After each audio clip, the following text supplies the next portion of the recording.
Hello viewers, welcome to another video. Viewers, আজকে আপনার মধ্যে শেয়ার করব আপনি কিভাবে ডিলিট হওয়া ফোন নাম্বার খুঁজে বের করবেন ফেসবুকের মাধ্যমে। তো ভিউয়ার্স, আমরা আমাদের ফেসবুকটা ওপেন করেছি, তারপরে আপনাদের পিকচার আছে, এখানে থ্রি ডটের উপরে ট্যাপ করবেন। তো আমরা এখানে ট্যাপ করলাম, তারপর এখান থেকে আপনারা সেটিং অ্যান্ড প্রাইভেসি এখানে ক্লিক। তো সেটিং অ্যান্ড প্রাইভেসি থেকে আপনারা আবার সেটিং এ ট্যাপ করবেন। তারপর নিচে কি দেখতে পাচ্ছেন ভিউয়ার্স, পার্সোনাল ডিটেলস, আপনারা পার্সোনাল ডিটেলস এখানে ট্যাপ করবেন। তো ভিউয়ার্স, তারপর আপনারা নিচে দেখতে পাচ্ছেন ইওর ইনফরমেশন অ্যান্ড পারমিশন, আপনারা এখানে ট্যাপ করবেন। তারপর এখান থেকে অ্যাক্সেস ইওর ইনফরমেশন এখানে ক্লিক করবেন। তারপর নিচের দিকে আসলে কি আছে দেখেন, পার্সোনাল ইনফরমেশন, আবার এখানে ট্যাপ করবেন। তারপর ইওর অ্যাড্রেস বুক, আপনারা এখানে ট্যাপ করবেন। এই যে বাস আপনারা এখানে দেখতে পাচ্ছেন আমি 2294টা ফোন নাম্বার ডিলিট করেছি।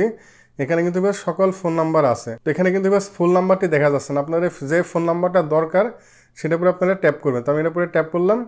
এই যে বাস আপনারা দেখতে পাচ্ছেন আমরা কিন্তু ফোন নাম্বারটা ডিটেলসে দেখতে পেলাম। তো আপনি চাইলে কিন্তু বাস এইভাবে খুব সহজে ডিলিট হওয়া ফোন নাম্বার খুঁজে বের করতে পারেন।